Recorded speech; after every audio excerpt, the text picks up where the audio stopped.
তালিবান সরকার একটা ফতোয়া জারি করেছিল বামিয়ানে বৌদ্ধ মূর্তি ধ্বংস করার জন্য।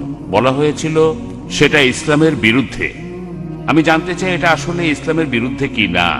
এটা কি আসলেই সেই পথ যেটা শয়তানের দেখানো পথ, যে ব্যাপারে মুসলমানদের সতর্ক থাকতে হবে?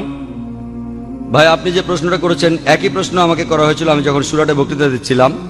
ঘটনাটা ঘটার মাত্র কয়েকদিন পরের কথা। তখন এটা বেশ গরম খবর ছিল। তালেবানরা ধ্বংস করছিল সেই সময় বামিয়ানের বুদ্ধ মূর্তিগুলো। ভাই আমাকে প্রশ্ন করেছেন যে এটা কি ইসলামের বিরুদ্ধে ইত্যাদি। একই প্রশ্ন আমাকে একজন অমুসলিম জিজ্ঞাসা করেছিল সুরাটে, যে কাজটা ঠিক না ভুল। আর তখন কিছু পরস্পর বিরোধী খবর শোনা গিয়েছিল আসলে তারা মূর্তিগুলো ধ্বংস করেছে কিনা। আর তাই তখন আমি বলেছিলাম যে আমি জানি না ওগুলো ধ্বংস করা হয়েছে কিনা, কিন্তু আজকে আমরা জানি যে এটা সত্য ঘটনা, ধ্বংস করা হয়েছে। কাজটাও ঠিক না ভুল। আমি যা বলতে পারি যে আমি বিভিন্ন ধর্মের একজন ছাত্র হিসেবে বলছি, ঠিক না ভুল সেটা পরে বলছি। আমি যেটা বলতে পারি যে অবশ্যই তালিবানরা যদি তারা বুদ্ধ মূর্তিগুলো ধ্বংস করে থাকে, তারা যেটা করেছে তারা আসলে বৌদ্ধদের উপকারী করেছে। আমি বিভিন্ন ধর্মের একজন ছাত্র, আমি বৌদ্ধ ধর্মগ্রন্থ পড়েছি, আমি পড়েছি ধাম্মাপাঠ, আমি ধর্মগ্রন্থগুলো পড়েছি। এই ধর্মগ্রন্থগুলোর মধ্যে কোথাও লেখা নেই যেখানে বুদ্ধ বলেছেন যে আবার মূর্তি পূজা করো। বুদ্ধ কখনোই বলেননি যে বৌদ্ধরা মূর্তি পূজা করবে। মূর্তি পূজা পরে চালু হয়েছে। আমি যেটা বলতে পারি বিভিন্ন ধর্মের একজন ছাত্র হিসেবে, ঠিক না ভুল সে ব্যাপারে পরে আসছি। তারা যেটা করেছিল আসলেই তারা বৌদ্ধদের উপকার করেছিল। আর বৌদ্ধ ধর্মগ্রন্থের মধ্যে কোথাও লেখা নেই তার মূর্তি বানাতে হবে। এবার প্রশ্নটাতে আসি। এই প্রশ্নটা আমাকে এক সাংবাদিক করেছিল ব্যাঙ্গালোরে, যে শুধু এই কারণে ইসলাম মনে করে মূর্তি পূজা করা একেবারে নিষিদ্ধ। অন্য ধর্মে আছে, খ্রিস্টান ধর্ম বলে। যদি আপনি পড়েন ওল্ড টেস্টামেন্ট, এটা বলা হচ্ছে বুক অফ ডিউটেরোনমিতে 5 নম্বর অধ্যায়ে 7 থেকে 9 অনুচ্ছেদে। এছাড়া বুক অফ এক্সোডাসে 20 নম্বর অধ্যায়ে 3 থেকে 5 নম্বর অনুচ্ছেদে বলা হয়েছে আমাকে ছাড়া অন্য কারো উপাসনা করো না, আমার উপাসনা করতে কোনো প্রতিমা তৈরি করো না, আমার কোনো রূপক তৈরি করো না উপরের স্বর্গ নিচের পৃথিবী অথবা পৃথিবীর নিচের সমুদ্র থেকে। তাদের সামনে নতজানু হয়েও না, তাদের সেবা করো না, কারণ আমি ঈশ্বর সৃষ্টিকর্তা খুব ঈর্ষাপরায়ণ। তাই খ্রিস্টান ধর্ম অনুসারে, ইহুদি ধর্ম মতে মূর্তি তৈরি করে তাকে ঈশ্বর বলা একেবারে নিষিদ্ধ। একইভাবে নিষিদ্ধ ইসলামেও। তো আমি যখন উত্তর বললাম তারা বৌদ্ধদের উপকার করলো, তখন প্রশ্ন করেছিল যে মূর্তি ভেঙে এই তালেবানরা তারা কি দুঃখ কষ্ট দেয়নি লক্ষ লক্ষ বৌদ্ধদের? আমি বলেছিলাম হ্যাঁ। তাহলে ইসলামকে অনুমতি দেয় লক্ষ লক্ষ বৌদ্ধদের দুঃখ কষ্ট দেওয়ার? আমি সেই সাংবাদিককে প্রশ্ন করেছিলাম কি করা যাবে যদি ইন্ডিয়ান সরকার ধরে ফেলে বেশ কিছু ড্রাগস, কোকেন, ব্রাউন সুগার, যার দাম 10 কোটি টাকা, প্রায় $1.5 মিলিয়ন দামের ড্রাগস ধরলো। তারা কি করবে ইন্ডিয়ান সরকার? সেই সাংবাদিক বললেন যে ইন্ডিয়ান সরকার সেটা পুড়িয়ে ফেলবে। আমি বললাম ভালো। তারপর বললাম আপনি কি জানেন এই পৃথিবীতে লক্ষ লক্ষ মানুষের কাছে ড্রাগস ঈশ্বর? তাহলে আপনি কি ইন্ডিয়ান সরকারের সাথে একমত হবেন না, তাদের বিপক্ষে যাবেন যে তারা ধ্বংস করেছে লক্ষ লক্ষ মাদক সেবীদের ঈশ্বরকে? কারণ ইন্ডিয়ান সরকার মনে করে যে ড্রাগস ক্ষতি করে শরীরের জন্য, তারা যা করছে ঠিক করছে, যদিও সেটা কষ্ট দিচ্ছে লক্ষ লক্ষ ড্রাগ এডিক্টেডদের, কিন্তু এটা ঠিক না জেনেই তারা পুড়িয়ে ফেলছে। আপনি সেখানে গিয়ে ইন্ডিয়ান সরকারকে বলতে পারেন না যে কেন ড্রাগস পড়াচ্ছেন, এডিক্টেডদের খারাপ লাগবে। তাই একইভাবে আফগানিস্তান, সেখানকার সরকার, এটা তাদের সম্পত্তি, ওই মূর্তিগুলো তাদের সম্পত্তি।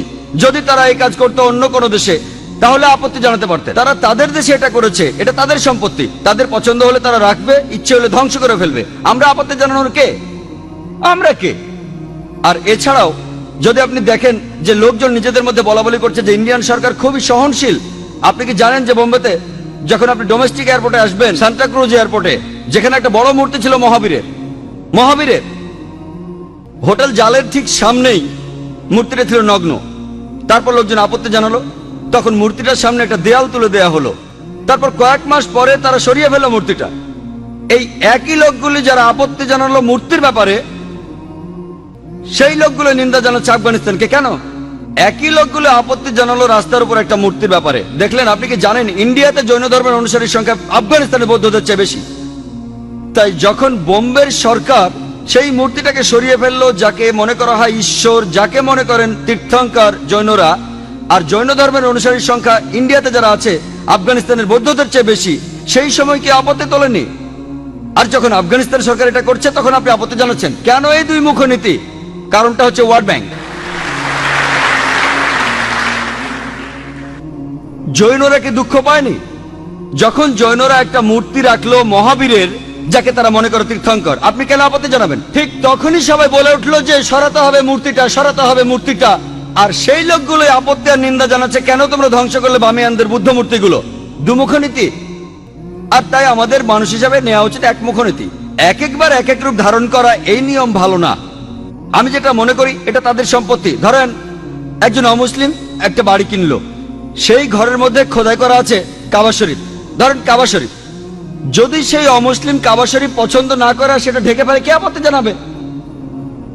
যদি কেউ, আর বিশ্বাস করেন যদি কোনো মুসলমান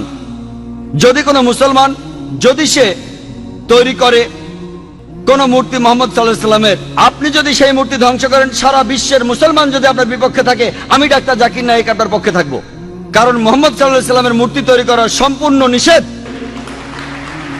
যদি কোনো মুসলমান পাগল মোহাম্মদ সাল্লাল্লাহু আলাইহি ওয়াসাল্লামের মূর্তি তৈরি করে এবং তার পুজো করে, আর আপনি একজন অমুসলিম যিনি ইসলাম সম্পর্কে জানেন, আপনি যদি সেই মূর্তি ধ্বংস করেন, যদি সারা বিশ্বের মুসলমান আপনার বিপক্ষে থাকে, আমি ডাক্তার জাকির নায়েক আপনার পক্ষে থাকবো।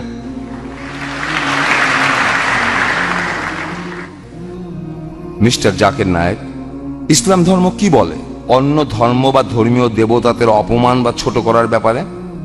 আমি এই প্রশ্নটা যে কারণে করেছি যে যখন একজন ইন্ডিয়ান চিত্রশিল্পী, যিনি একজন মুসলমান, তিনি এঁকেছেন হিন্দু দেবী সরস্বতীকে নগ্ন অবস্থায়, যেখানে সবাই প্রশংসা করেছিল যে এটা মত প্রকাশের স্বাধীনতা।